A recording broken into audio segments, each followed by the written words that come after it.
नमस्कार मित्रांनो, R T only YouTube चॅनलवरती आल्याबद्दल सर्वांचं स्वागत आहे। या व्हिडिओच्या माध्यमातून सी जी पी पर्सेंटेज कसे काढायचं आणि टोटल मार्क्स कसे काढायचं ए टू झेड प्रोसेस आपण या व्हिडिओच्या माध्यमातून बघायचं आहे। तत्पूर्वी चॅनलला सबस्क्राईब केलं नसेल तर सबस्क्राईब करून घ्या आणि बेल आयकॉन प्रेस करायला विसरू नका।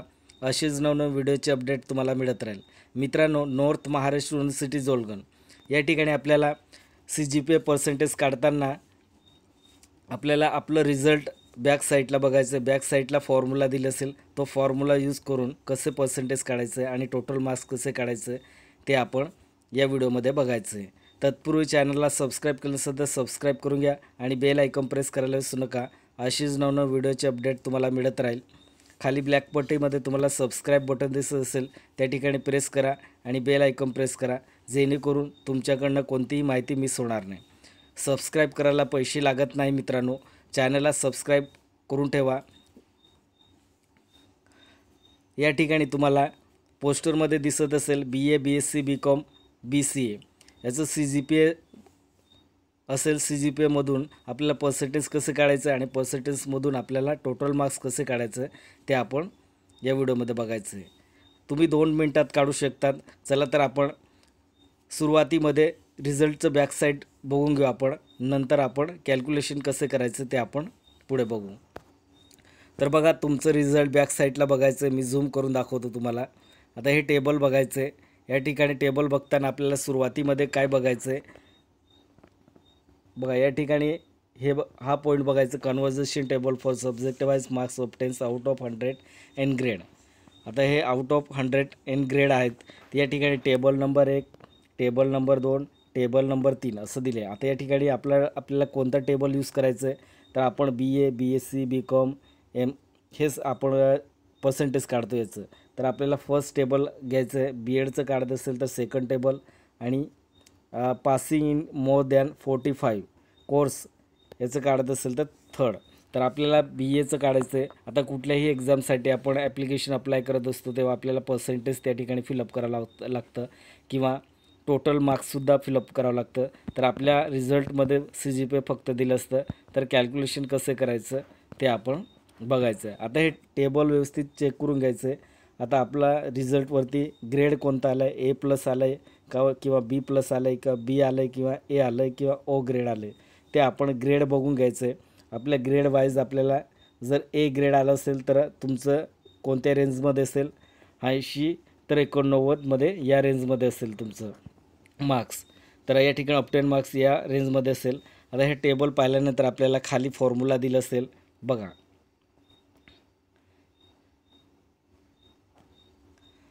CGPAचं फॉर्म्युलासुद्धा या ठिकाणी टेबल देण्यात आले।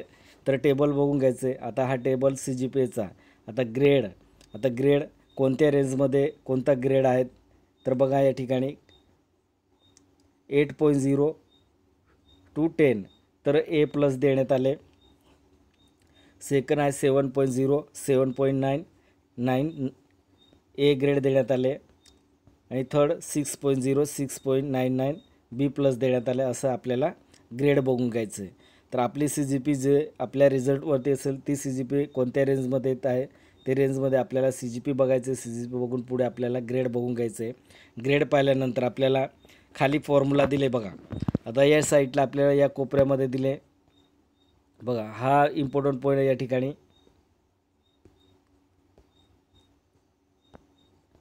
बघा, या ठिकाणी काय देण्यात आले, CGPA 5.5 and above is considered as a B+ 55% marks.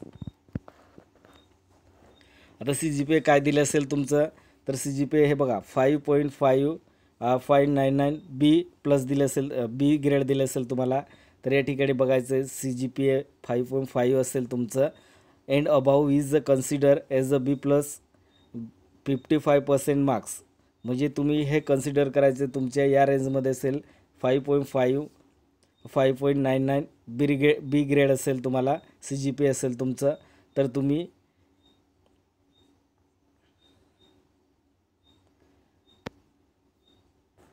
Above is consider as a B+ तुम्ही या ठिकाणी कन्सिडर करायचं आहे. तर B+ कन्सिडर करायचं आहे, तुम्ही हा ग्रेड कन्सिडर करायचं आहे. आता खालचं इम्पॉर्टंट खाली बघायचं आहे, तो हा इम्पॉर्टंट पॉईंट आहे.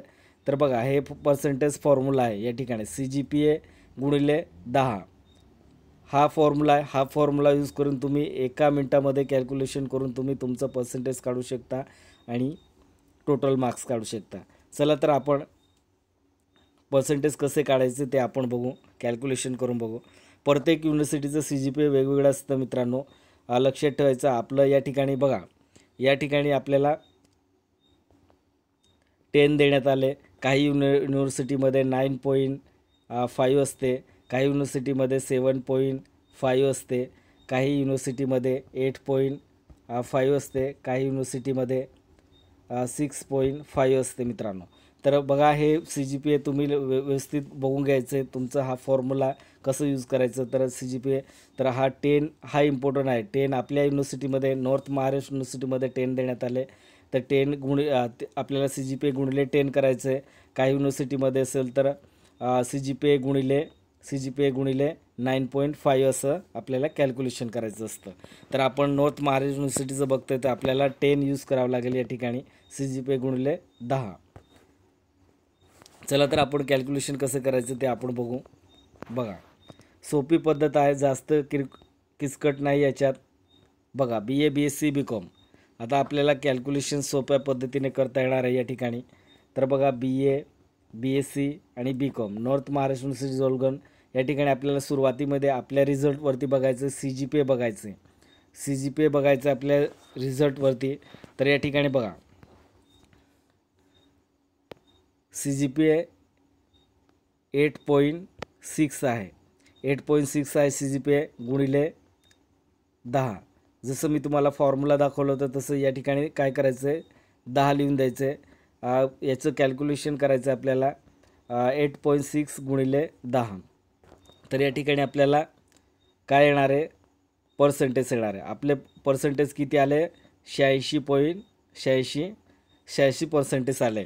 आता आपण जसं हे कॅल्क्युलेशन केलं आहे, CGPA आपल्या रिझल्टवरती आहे, तो CGPA या ठिकाणी लिहिलं आणि गुणिले 10 करून दिलं. आपले पर्सेंटेज किती आले, 86% आले आपल्याला. सोपी मेथड आहे. तर या ठिकाणी 86% आले. आता आपल्याला काय करायचं आहे, टोटल मार्क्स काढायचं आहे. टोटल मार्क्स कसे काढणार आहे तुम्ही या ठिकाणी. तर या ठिकाणी बघा टोटल मार्क्स, आता जेवढं पर्सेंटेज आलं असेल तेवढं पर्सेंटेज तुम्ही या ठिकाणी लिहायचं आहे. पर्सेंटेज 86/100. बघा 86/100 करायचं आहे. आता 86 कुठून आलं, जे पर्सेंटेज आलं आहे ते पर्सेंटेज मी या ठिकाणी लिहिले, 86/100 गुणिले 400 केले. आता 400 का केले, तुमचे सब्जेक्ट किती असेल बघा,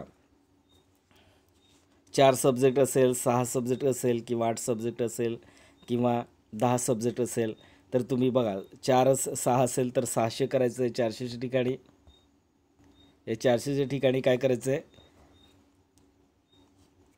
6 सब्जेक्ट असेल तर 600, 8 सब्जेक्ट असेल तर 800, 1000 असेल तर 1000, म्हणजे 1000 तुम्हाला या ठिकाणी करायचं आहे.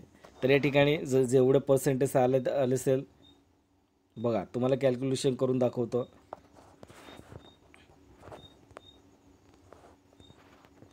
आता या ठिकाणी बघा आपले पर्सेंटेज किती आले होते, 86 आले.